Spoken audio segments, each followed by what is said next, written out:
Hello, everyone. Thank you for connecting and for waiting. I'm sorry. Just a moment, please. Okay. Okay, now here we are. Good morning, good afternoon, and good evening to all participants from different parts of the world. My name is Leticia Berrizbeitia. I am part of the UN Women Training Center team, and I'm very glad to welcome you today to this webinar on Gender Focal Points, Agents of Organizational Change.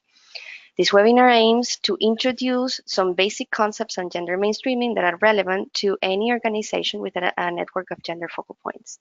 It is also an informative session on the training for gender focal points that will be delivered jointly by the Training Center of the International Labour Organization, ITC-ILO, and by the Young Women Training Center, and it will begin next October. Please allow me to walk you briefly through the outline of today's presentations. You will see it on your screens now. That first, we will go through the logistics of this webinar, how does it work, and we will introduce also today's expert panelists. Following, we will start our conversation about gender mainstreaming, that we'll begin talking about the gender mainstreaming in the UN system, and then following with gender mainstreaming in organizations. Then we will introduce the contents of the Gender Focal Points course organized in Turin at the ITC-ILO facilities. And this will be followed by an interview to a former participant of the 2017 edition of the course. Finally, we will have some time to address some of your questions and comments about today's session. So before we get started, let's talk a bit about the logistic for this webinar. Please note that you can type your doubts and comments in the chat box that you'll find in the right side of your screens at any time during today's presentation. So it looks like the one you have on screen right now. You can see the black arrow. And our team will be working throughout the webinar to provide timely feedback to you and to compile all the questions that we can for the panelists to respond at the end of today's session. So we encourage you to do this and to send any pressing questions that you may have throughout the webinar and not waiting until the end. This make it the more probably that we can reply it. So in the case that we're not able to address some of these questions during the webinar due to time constraints, we can follow up later on by email. If you're here, that means that you already have my email in the invitation to join this webinar. So second, it's very important that you know that this webinar is being recorded and that we're going to make it available to share it through the UN Women Training Center YouTube channel. Again, this will happen once the session ends. If you're here now, or if you register, although you're not here, you will receive also the link to the recording of the session in the follow-up email once this session ends. Also, for easy access, you can see in your screens right now the address of our YouTube channel, or you could simply search in your search engine UN Women Training Center YouTube. Finally, if you are experiencing low bandwidth or if you have any connectivity issues, please know that you have the option to hide the webcams. This option is at the upper menu bar at the top of your screens. We should all be right now in view everyone mode, but we suggest that if you have any connectivity issues, again, click on the hide webcams option. So if you have any questions about this logistic part, make sure to type them in the chat box as well. It is my pleasure as well to introduce today's panelists. Allow me a moment to put them on camera. Sorry, just a moment now.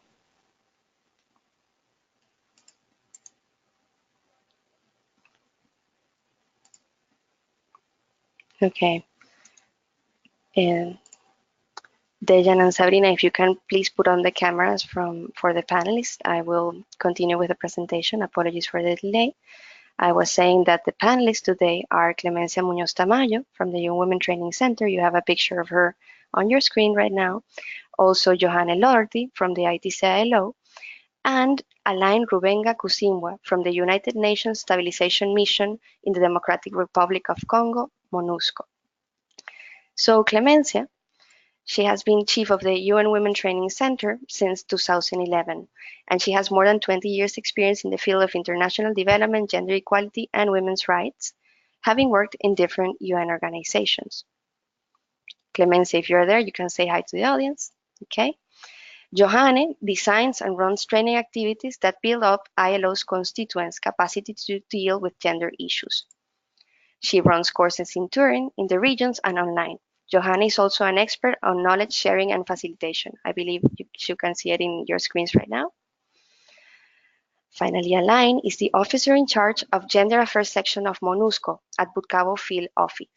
In his function, he has facilitated gender mainstreaming operations and programs in the South Kivu province. Alain is also a former participant of the Empowering Gender Focal Points course, and he will share this experience with us today and with you all. So I am also very pleased to present today one of the upcoming Gender Focal Points course facilitators, who is Claudia Calegari from the ITC-ILO. Claudia holds a degree in political science with a specialization in international politics. In the year 2000, Claudia joined the International Labour Organization Training Center, for whom she designs, plans, implements, and evaluates European projects. So from February 2017, she's part of the gender team of the same organization.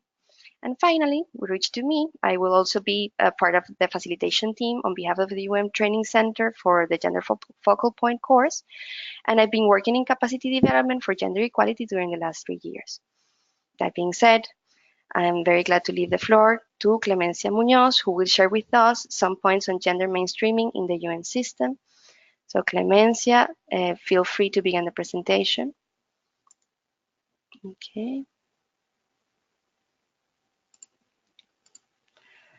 Okay, Clemencia, now, please, you were muted. Thank you. Thank you, Leticia. Good morning, good afternoon, and good evening to all, and thank you very much for participating in this webinar. As informed by Leticia, the purpose of this webinar is to introduce you as potential gender focal points, but the gender focal points as change catalyzers within organizations. I will start with the experience of the UN system, as it can be considered as a good practice in mainstreaming gender equality across an organization, a very big and complex organization, and it's also a good practice in working towards gender parity at all levels.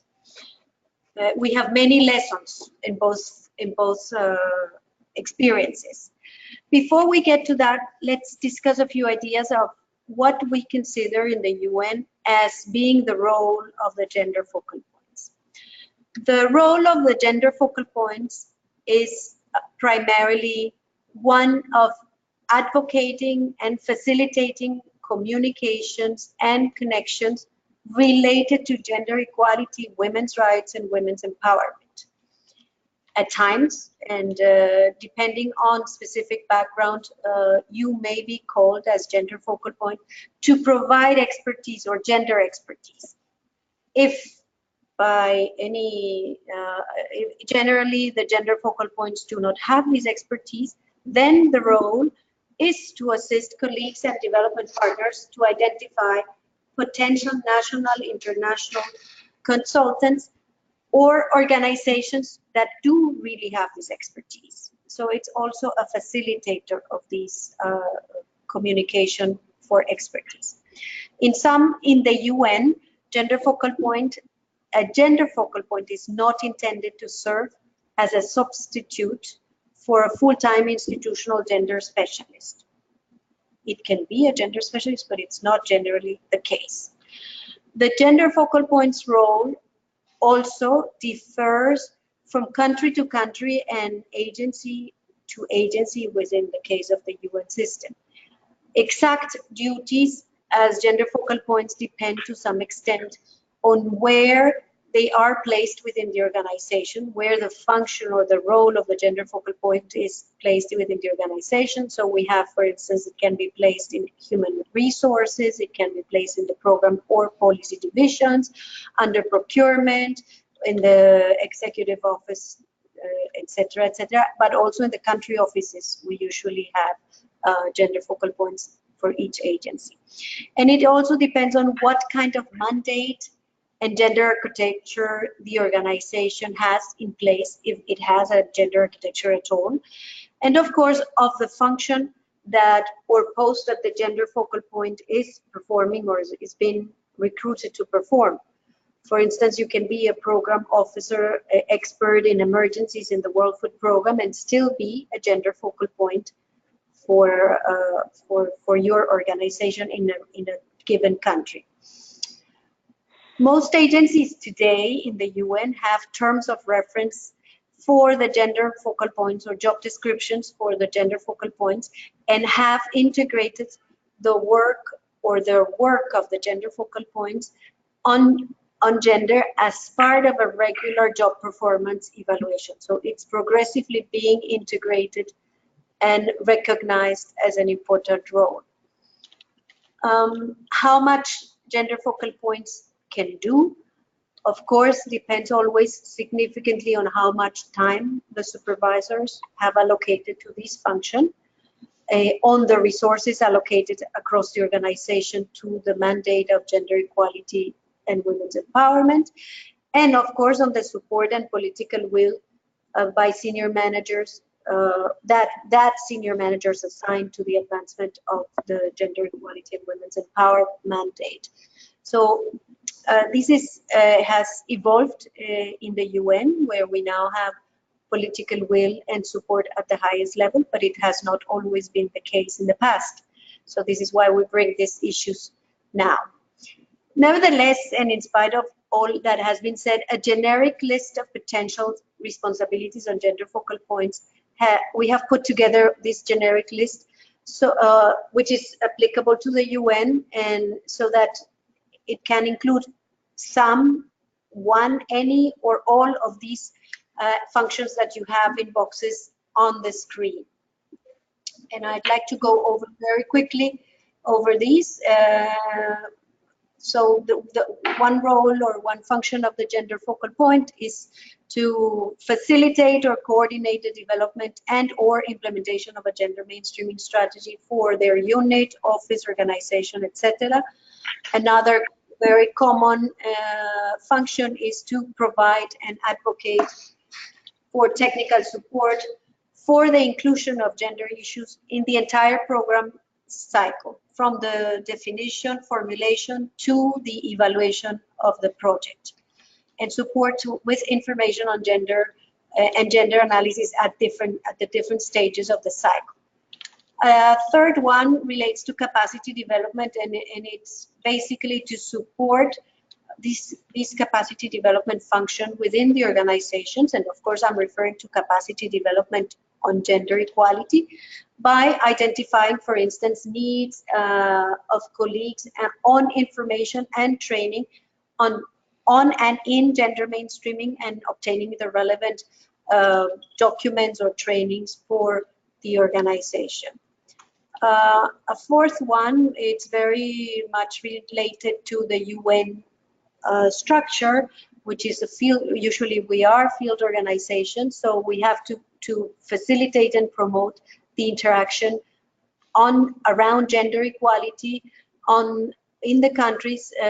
So among the UN agencies, which we call interagency work, among the donor community, NGOs, and academic or any other networks working on gender equality in the country. So we have to facilitate and promote that work.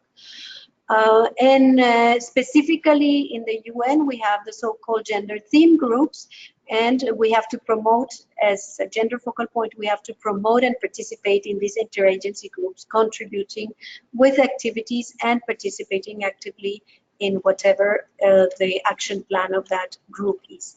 And finally, another common one is the contribution to knowledge management for gender equality in general, which means takes many forms, from sharing information and experiences among different countries or organizations on gender equality, to prepare inputs and reports, but also, if there are gender community of practice available, participating in these institutional mechanisms for gender networks.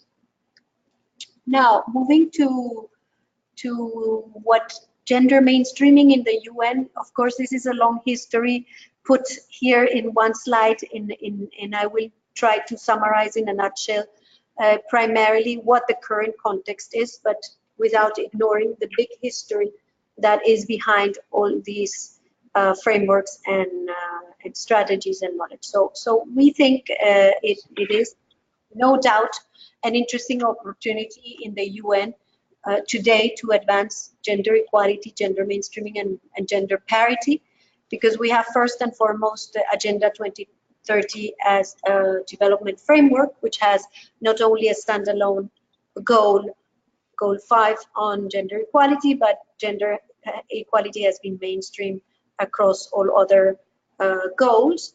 We have an ongoing, very dynamic UN reform process underway, which is an institutional, basically summarized as an institutional repositioning of the UN to better respond to the Agenda 2030, particularly at the country level, and everything is designed to support the country teams or the UN country teams to advance the Agenda 2030. And we also have very concrete tools at all levels, starting with the Secretary General's report on the advancement of gender equality in the context of the Agenda 2030, which was a report which was issued.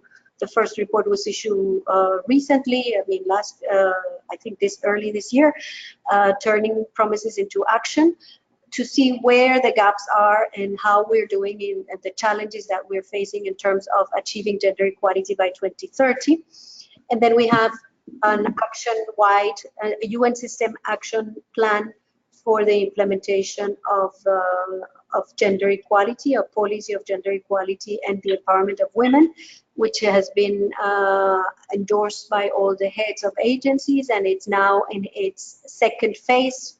We call it UN SWAP, and now we're entering into the phase 2.0 after 5 years of experience. It's an accountability framework which has very concrete indicators on how to advance gender equality, and the organizations have to report against these indicators on a yearly basis. And this has been a very interesting experience. And finally, we have what we call the UN country team SWAP gender equality scorecard, which is also an accountability framework for the country offices with concrete indicators and areas of, areas of performance. It has 7 performance areas for the country offices and 15 indicators. Which is also an accountability framework, as I said, to measure the advancement at the country level and to contribute to the achieving of the Agenda 2030 on gender equality at the country level. So to summarize, all of these contextual frameworks framework and strategies and tools serve to highlight the role of gender focal points as agents of change, and to demonstrate that there are great opportunities for gender equality in the context of global changes, but there are also challenges and institutional reforms that we have to face to advance gender equality. It has become evident, and the key frameworks that I have mentioned a few of and strategies capture it very well, that gender equality is no longer an add-on function, but rather it is central to the achieving of all these goals that we expect to in the frame of the Agenda 2030 and the reform of the UN. So to sum up, again, this is an exceptional opportunity for us as gender focal points at the global and organizational level in the UN, but we know that all organizations are facing similar attitudes, changes and reforms, and all the changes in the organizations are driven by individuals.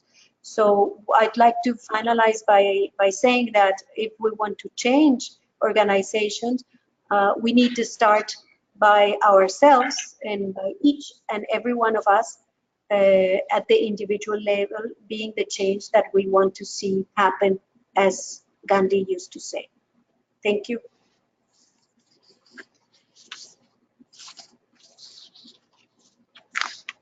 Thank you, Clemencia, for this wonderful overview of gender mainstreaming tools and frameworks in the UN system. So I now give the floor to Johanne Lordi from the ITC-ILO. Johanne, please feel free to begin your presentation. Okay.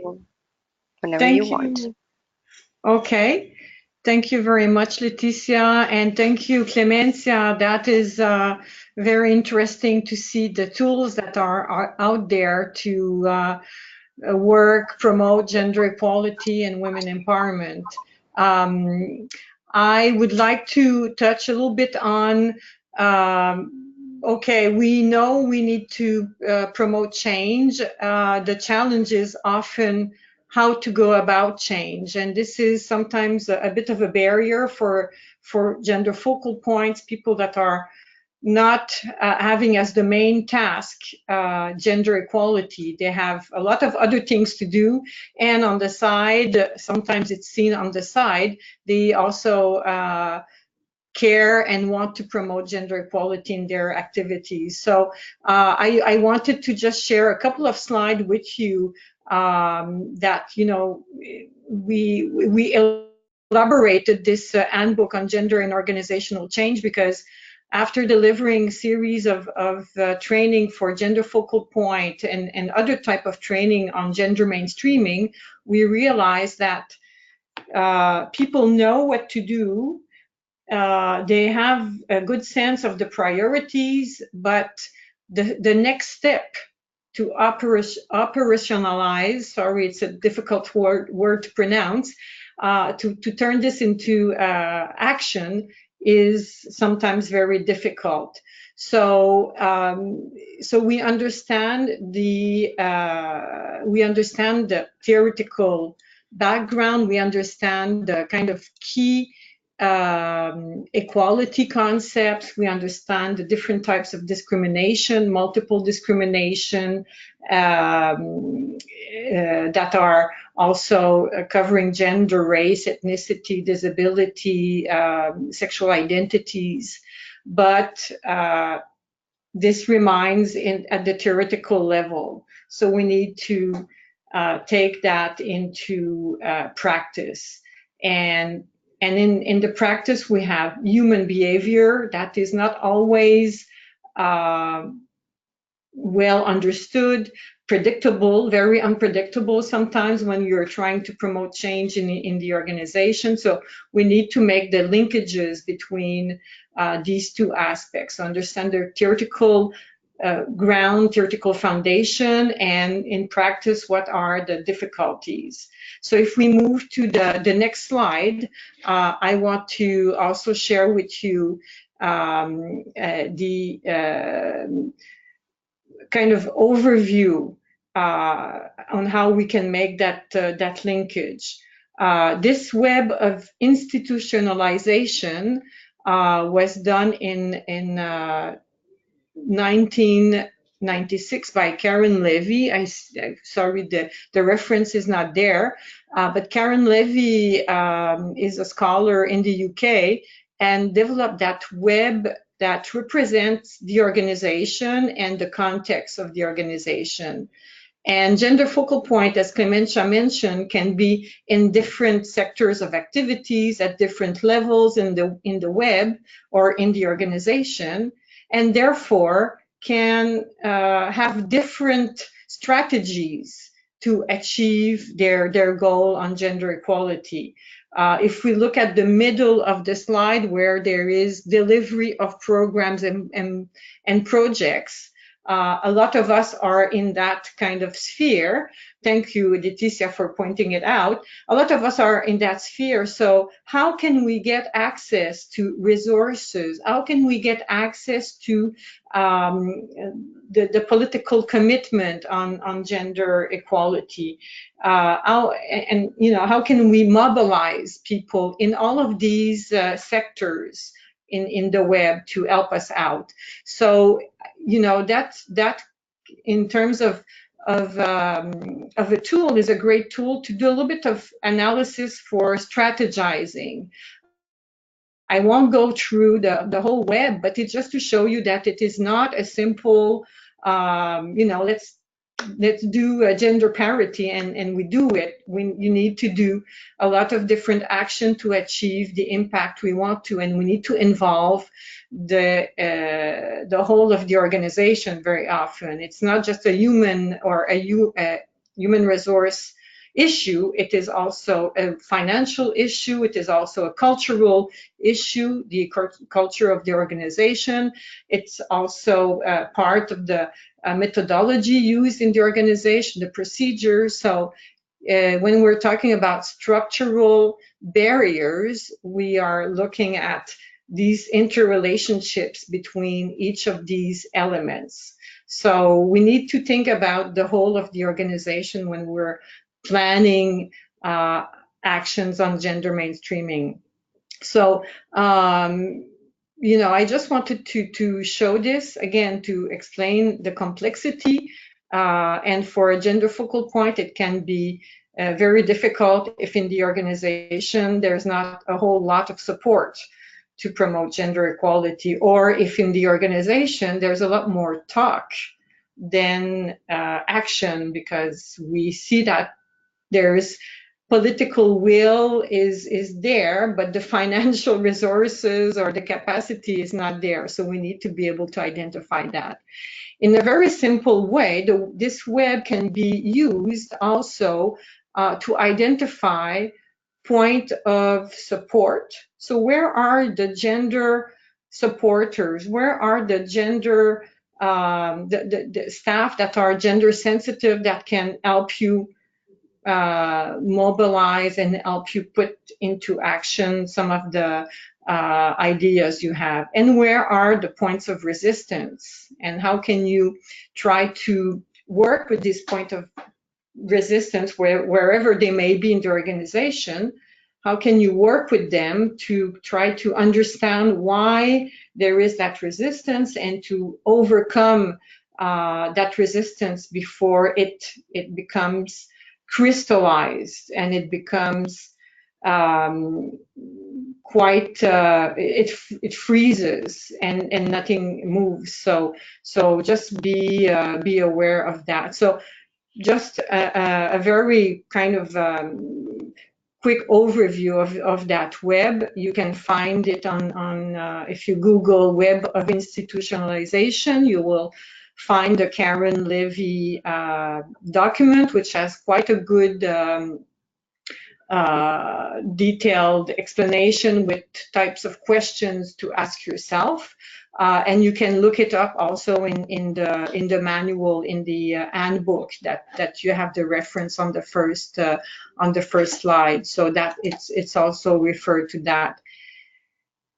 If we move to the next slide, another important element on the work of Gender Focal Point is the communication aspect. Often we come up with some kind of communication that we use across the board, and I think that doesn't work very well. I think we need to know what people are expecting, and we need to know what kind of business case we can give them to eliminate the resistance or to bring them on board. So there's a lot of work that Gender Focal Point are required to do very often to convince the partners, whether they're big government partners that are sometimes not always keen to incorporate gender in their plans, working with the community, working in different contexts where women's status is not always very well seen. So we need to develop very targeted resistance, and also within the organization, we could have a targeted communication for specific group of people, specific sectors, so that we make it relevant for them. It's sometimes very hard. I'm sure many of you have seen the gender fatigue, having counterpart saying, oh, here comes the gender focal point again. We'll hear about gender and we're so tired about gender. So it becomes heavy for you as a gender focal point, and it becomes heavy for the colleagues. So how can we make gender more attractive, more better understood, in a sense that we're looking also at the efficiency, not just because it's a right, but it's also more efficient to have a greater impact in terms of gender relations, and in terms of giving access to both men and women to the different type of work and resources that are available. So really that is really an important aspect. So with that communication plan, it helps managing resistances, and it helps mobilizing the support you need, which is sometimes not so easy to get. So I would like to finish just with this last slide that is very, let's say, simple in a way. You can look it up. It's Becker's who has come up with that kind of formula, which I really like in a way, because you have to generate change, you need to have a certain level of dissatisfaction. You need to have a vision, and you need to have a first step to overcome the resistance. If people are quite satisfied with the way things are going, then they don't see the need for change. If people are dissatisfied, but they don't know where we're going, and that's where leadership is very important, then the dissatisfaction remains and we don't know what to do about it. So all of these three factors are very important to have in terms of overcoming resistance. If you have all of these issues, you're able to master these issues and have a clear vision from the leaders in the organization, have an action plan that is clear and straightforward, and mobilizes people.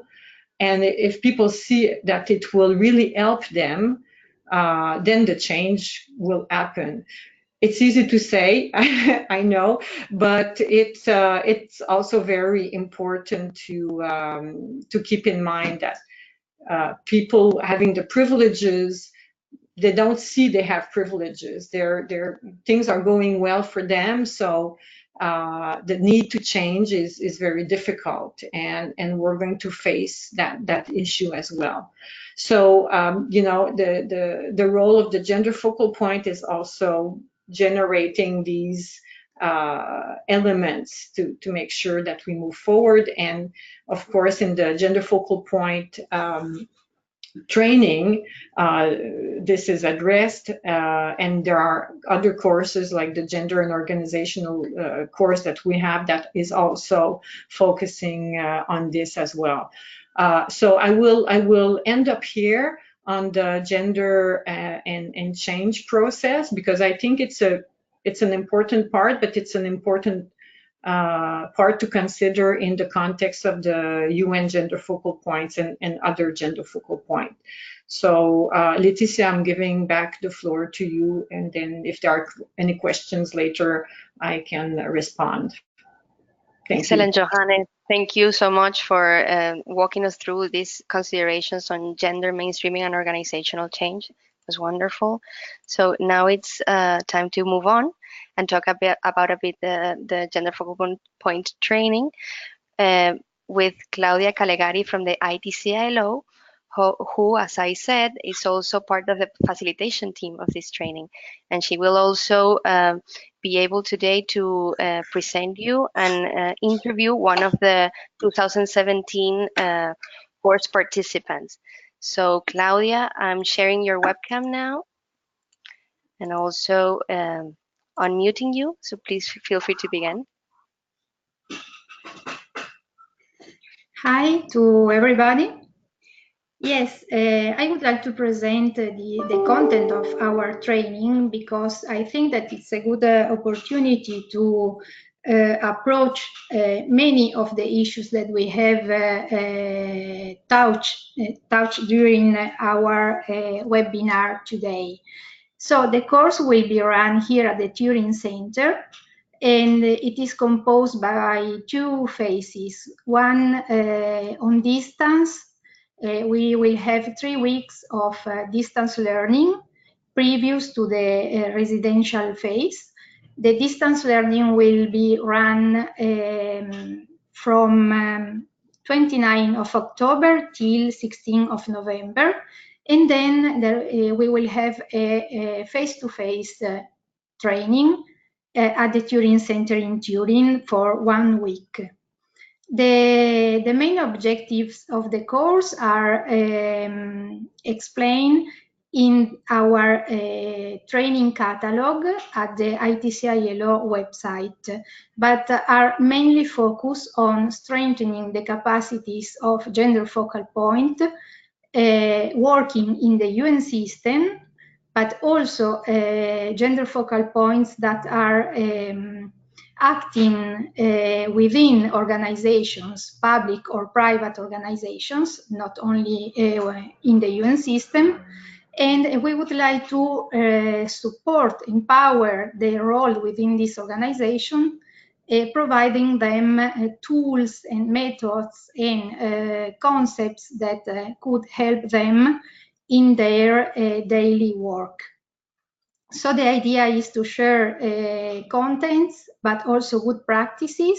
We would like to see the experience of the UN as the good practice that can be applied in all organizations. Of course, the UN system is a very well-structured system that is able to monitor the gender issues, but could be a very good example that hopefully could be implemented in many of other organizations. So we would like to invite you to attend to this course in Turin and to have so the opportunity to know each other personally. Just to share with you a previous experience of former participants of this course, I would like to introduce you Hélène, that was already presented by Laetitia, because he attended the 2017 edition of the course here in Turin, and we would like to share with him his experience as gender focal point within his organization, and also his experience as former participant of the course. Alan, are you connected? Yes, hi. Hi, Alan, again. Thank you. Hi. First of all, thank you for being here. And as I said before, we know that you are acting as community liaison assistant within your organization. Could you kindly tell us a bit more about your main duties and responsibilities? Yes, about my responsibilities in my organization, mainly provide gender capacity building to different components of the mission, the United Mission Stabilization in the Democratic Republic of Congo. And apart from that, I work with different component, military and also civilian, to make sure that the gender is mainstreamed from different work plans of different activities on ground. And apart from that, especially for militaries, I try to work with them and with women on ground to collect data, or especially for highest risk of women, highest areas of women for their protection. And today we have already done a mapping of a risk, highest risk areas for women, and we have done recommendations for militaries to try to improve patrols in those areas for the protection of civilians as a whole, but specifically for the protection of women, because as you know, we are working in a zone where women have been the most of victims of the war in the country are women, against especially victims of rapes and so on. So we are working with militaries contingent to try to cope with this issue, and to also to involve women on the ground in the protection of civilians. Especially, we are trying to facilitate the presence of women in local protection committees.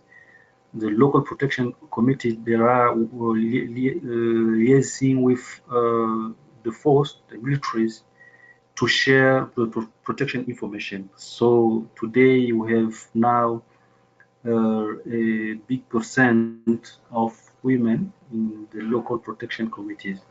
But apart from militaries, we work also with civil component regarding on the protection of civilians, especially with civil affairs. Because civil affairs is the section who has facilitated the establishment of the local protection committee on the ground, and we are closely working with them to make sure that they integrate the gender, they mainstream the gender in the activities of liaising, of ensuring the liaison between the militaries and the local population. So we are working also with civil component to make sure that in different activities of conflict management and resolution, that women there are also, according to 1325 resolution, that women are part of different meetings regarding the conflict management and resolution, especially inter-community conflict. So apart from that, which is particularly specific for a peacekeeping tasks, we also facilitate the gender mainstreaming in the programs of the mission, specifically in the Quick Impact project, to make sure that they take into consideration the gender aspect in their design, the planning, and also the implementation. Apart from Quick Impact project, peacekeeping missions have also the CVR project, which are managed by the demobilization, disarmament, demobilization, and reception program. And also now we have also the stabilization program, which is also very large, because we are in a context of stabilization. Also, we have also stabilization program, which manage very big project, and also we make sure that we work for ensuring the gender mainstreaming and also these programs. I think that this is the main tasks that we are dealing with in my work, especially here in the South Kivu province. Yes, thank you, Alain. Sorry, can you kindly switch on your camera, because we cannot see you online. Are you able to do that? So you can see me now? Okay, Yes. great. So you can see, oh, we now can see you. Thank you for your okay. explanation, because as I understand, your role within Molusco is really related to gender issues. So there are many different Yeah. between your official role as community liaison and your function as gender focal point. There are different roles or different tasks that you have to do, or are more or less the same? What are your Though tasks they as are a bit the focal same point? because my task, I am mainly a liaison assistant, but Yes. also I'm managing the field of the gender field office in South Kivu province. So it's a kind I'm playing two roles. Mm-hmm. And when you are acting as gender focal point, can you kindly tell us what kind of tools or strategy do you implement in order to promote a gender sensitive approach within your organization? So as a gender focal point, specifically, we use the gender responsive United Nations peacekeeping operation strategy, which provide different guidelines on how we have to integrate to mainstream the gender in the different activities of the missions on the ground.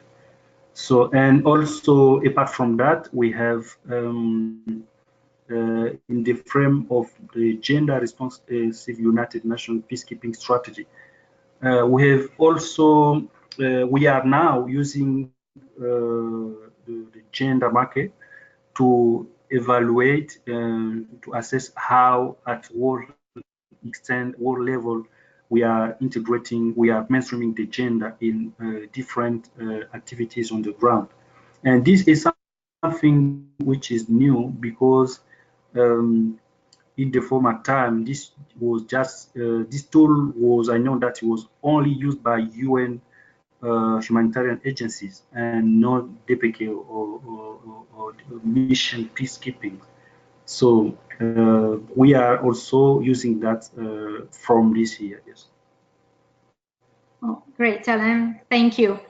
And as a former participant of the 2017 edition of the course, you can say that after your attendance, you can see before and after the course, after your training here in Turin, you can see any difference in your in the way in which you implement your role after attending the course in Italy? Yes, yes, yes. There are a very big difference because this provides me with a very high knowledge, specifically with different tools.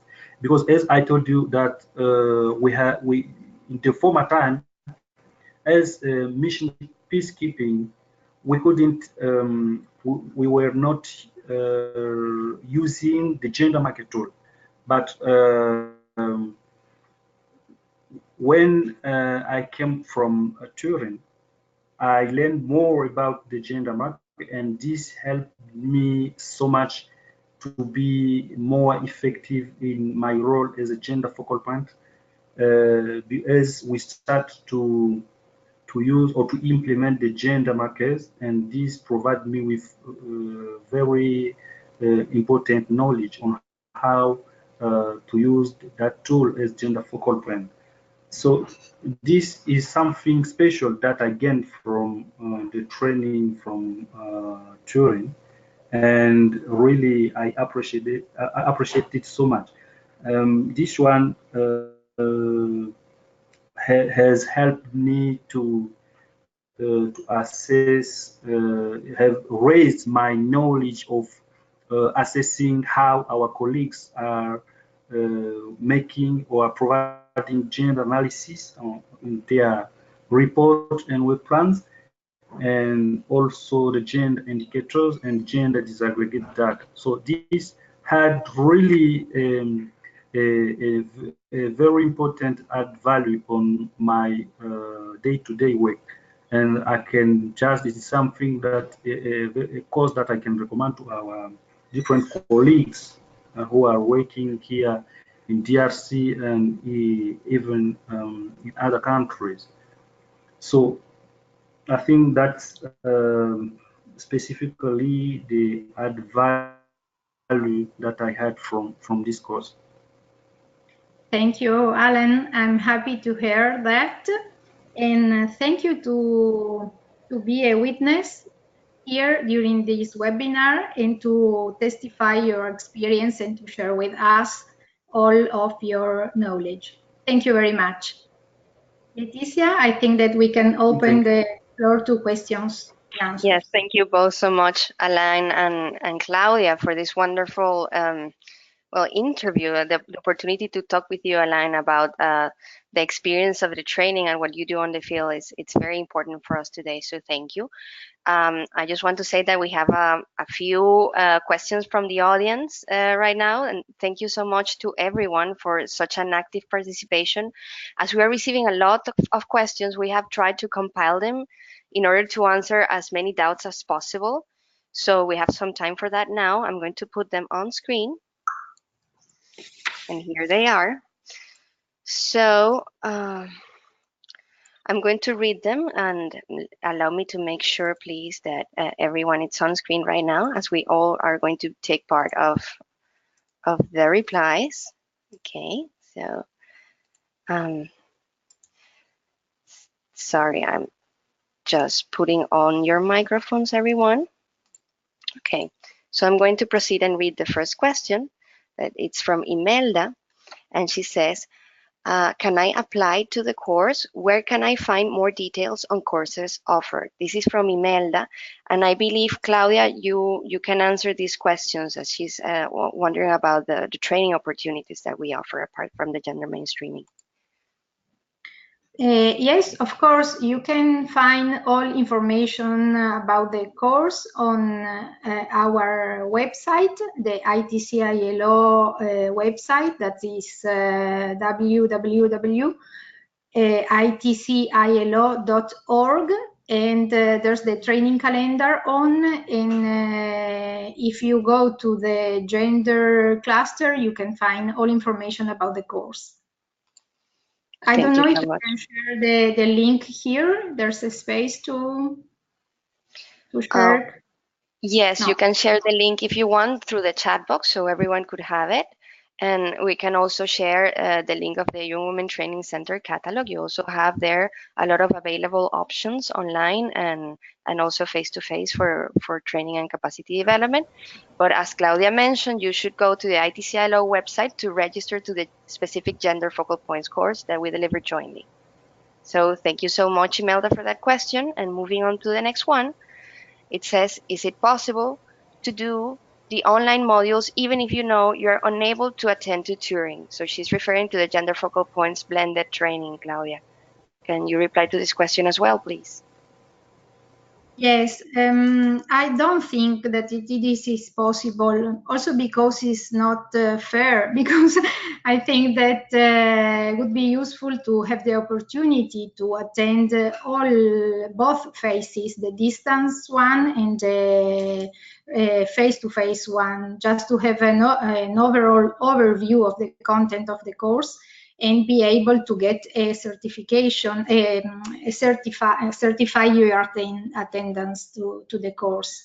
So I'm sorry, but I think that it would be better also for you to attend the whole path of learning.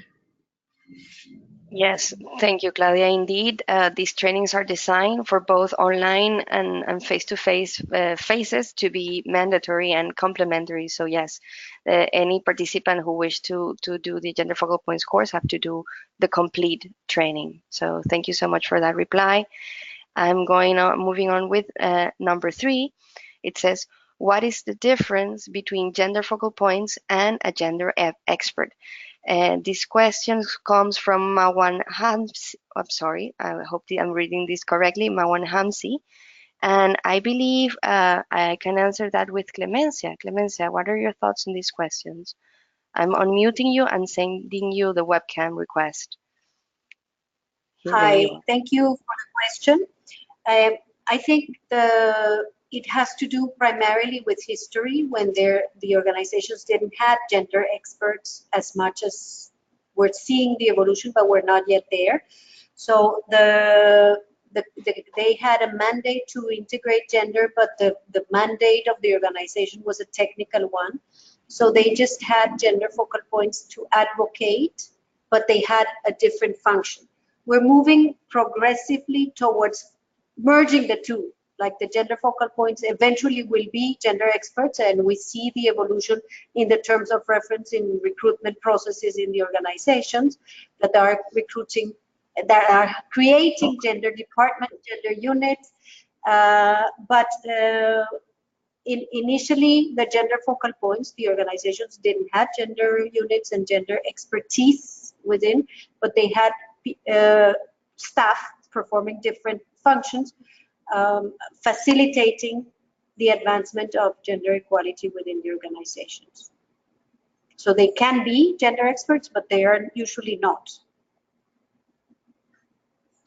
Yes, thank you, Clemencia. And also that is why the capacity development and training opportunities are so important, right? So I'm going to move on with question number 4. This is from Maswish. Mawish, I'm going to read the questions just as you wrote it, but please feel free to clarify any points if I'm not getting them correctly. It says, being agent of change, I am striving for gender equality and inclusive trade policy reforms. And I know my experience that there are many other women like me. My question is, Pakistan stands as second last of 143 on the Global Gender Gap Index, and recently its rank the rank deteriorated to 150 on the Human Development Index. So how do you propose developing countries like us embrace to the 2030 agenda, I believe, with gender equality? So I believe this is a general question about how countries should progress under the 2030 agenda in this Global Development Index. I would say that either Clemencia or Johanne can contribute with this their perspective to this question to Mawish. So who would like to start? Clemencia or Johanne? I can take. Yeah, thank you, Clemencia. You can put the camera again if you want to. Well, I think this question goes beyond really the course, and it is a very complex and wide question on how to advance Human Development Index and gender equality in a country. But I think, I don't know where you stand in your country, but advocating through activism, through the institutions, through your legislation, mobilizing for gender equality and tapping on those working for gender equality is certainly a way for an agent of change.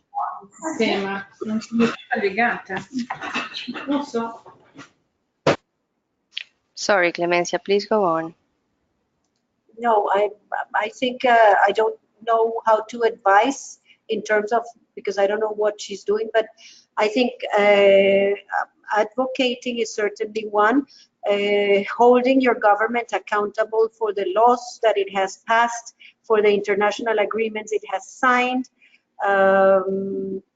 go to the institutions that are working and are committed to advance gender equality. I assume there is a gender equality ministry or the like. There is the UN in Pakistan.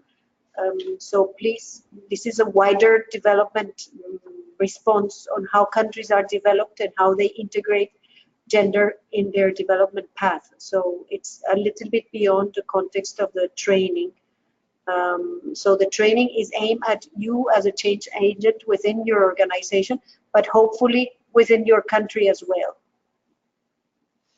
So yes, excellent, Clemencia. Thank you so much. It is a wider scope indeed than the one that we propose for the course, but it is interesting to conceive oneself as an agent of change in any context that you find yourself. So we move on with the question number 5, and it says, we always keep seeing or saying that talking about gender equality, but hardly talk about equity. Why don't we include equity discussions more so women who are really deprived of their rights, let's just say in property matters, for instance, can be given benefit? So this is also a wider scope question, Clemencia. I believe we can share here the difference between the concept of equality and the concept of equity measures. So can you provide light on this topic as well?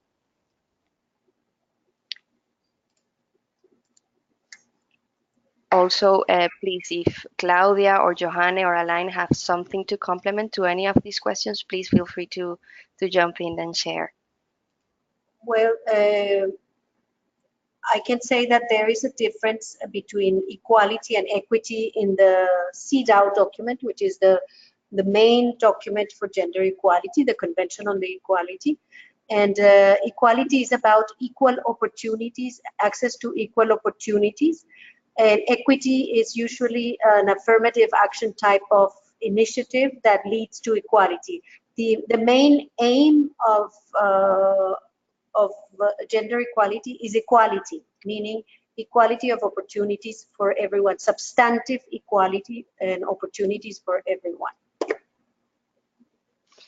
Absolutely, Clemencia. So yes, that this difference is important, Yuma. But yes, we do talk about equality because it's more comprehensive, and equity measures should also take place. So I'm going to move on with question number 6.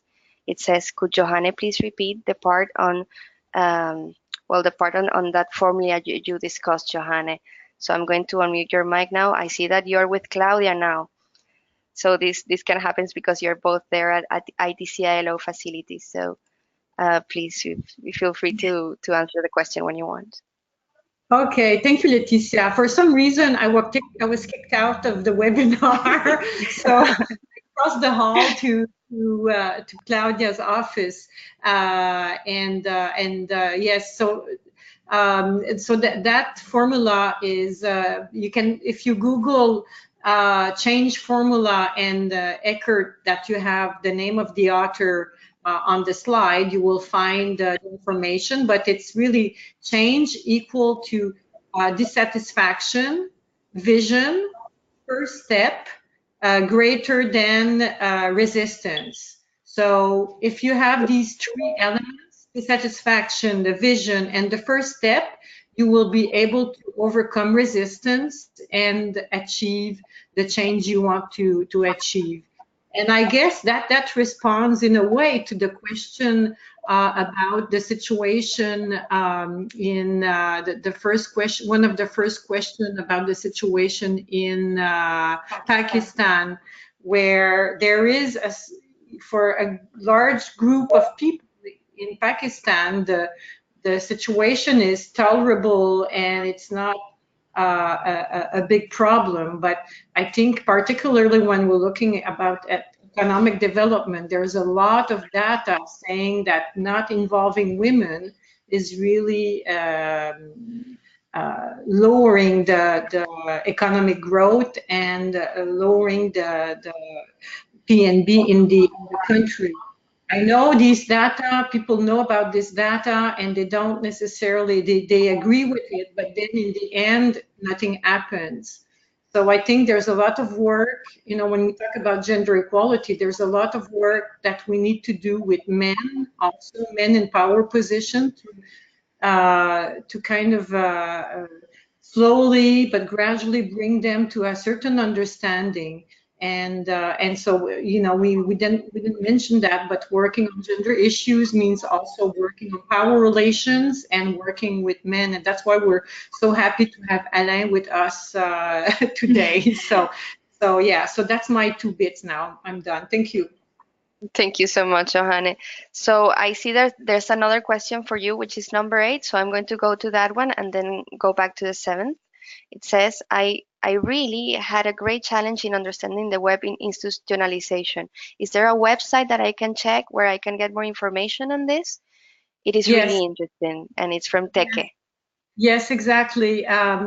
What I propose, Leticia, is to put the references in the email you will be sending to everybody with the recording, to propose the 2 references on the web of institutionalization and the Eckert formula. Would that be okay?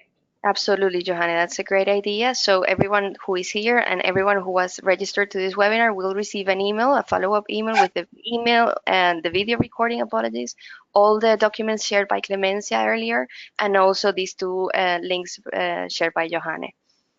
Okay. So I have a question from Alan here, and it says, who are the members of the local protection committee that you were talking about?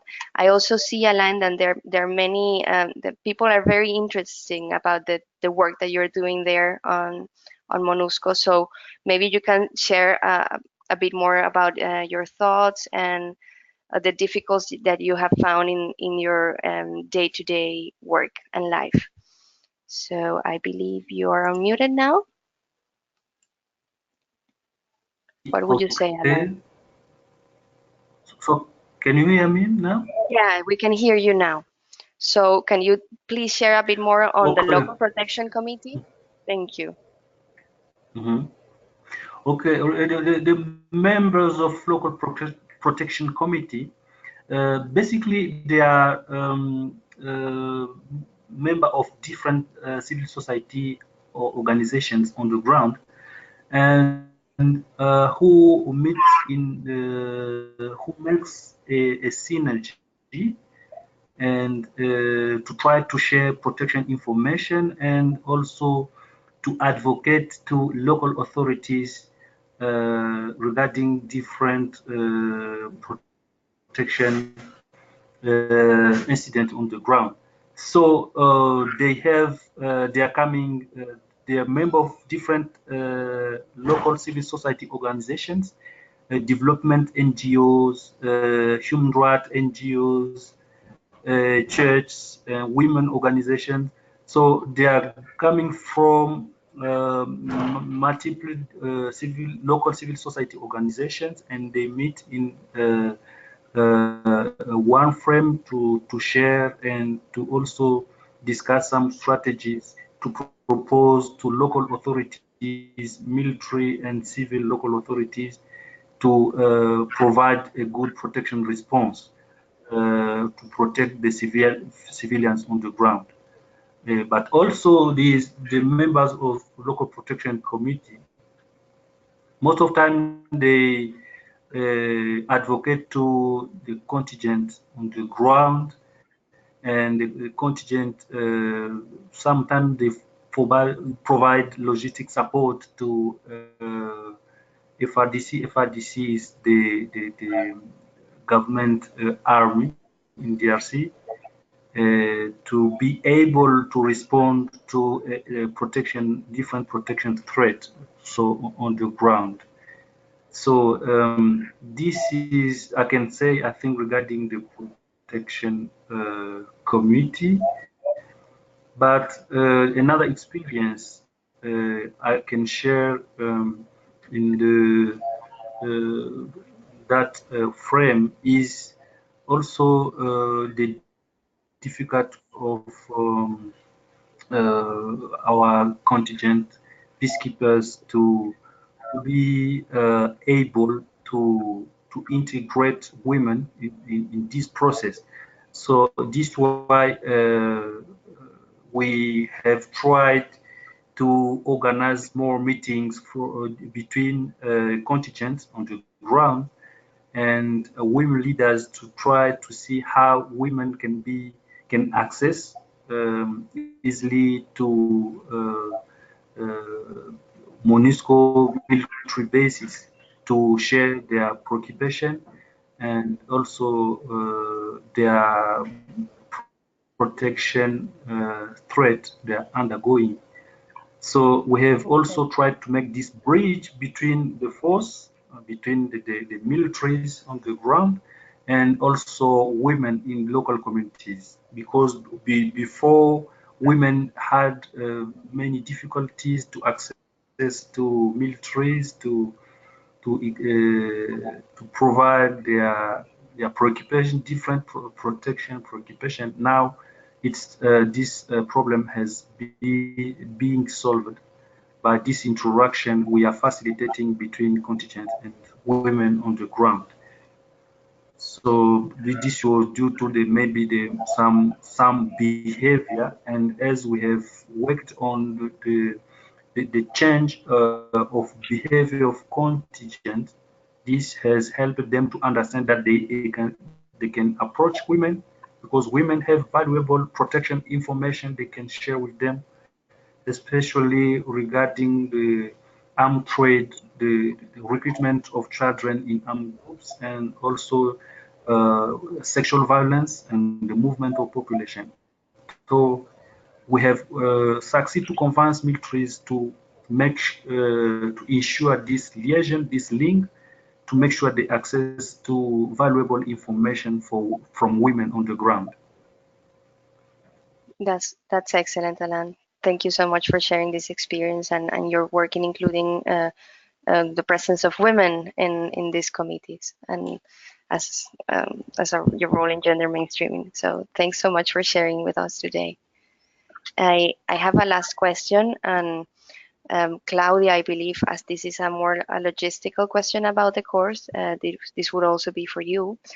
It says, as you know, the UN gender focal points are picked from both the professional and general services, and for those who are from general services, have also many issues in processing their visas for travel to trainings, as they are not holders of a UNLP or of a laissez-passer passport. So how do we support them on this process and this issue? So I believe this is a good opportunity also to discuss again a bit of the logistics of the training and the traveling to Turin and your experiences with that.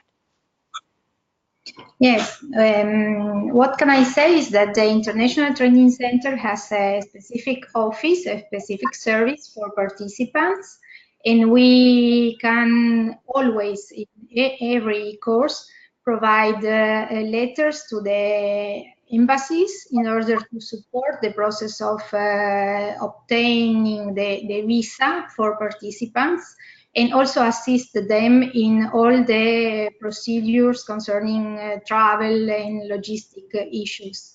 The International Training Center also has a campus in which they can have subsistence, and they can speak here and eat here, so also very easy in terms of logistic and facilities. So in case participants are interested in attending the course, or persons are interested in attending the course, the center could support them in this, all these logistic issues. That's great, Claudia. Thank you. So yes, this is an important point raised by Ruth. No, everyone should take the time, if they're interested in participating to the training, to request for this visa, and we will of course provide all the support necessary for compiling the request to have it ready. So thank you, Ruth, for this question, and I believe we have reached the end of our session. We are out of time, regretfully. So I would like to thank you all again for your active participation. As you know, we can follow up by email if there's any pressing issue that you felt it remained unanswered.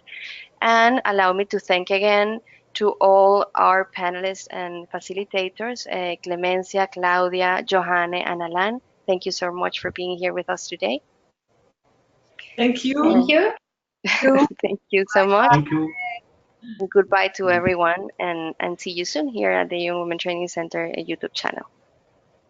Thank you. Bye-bye. Felicia. Bye-bye to everyone. Bye.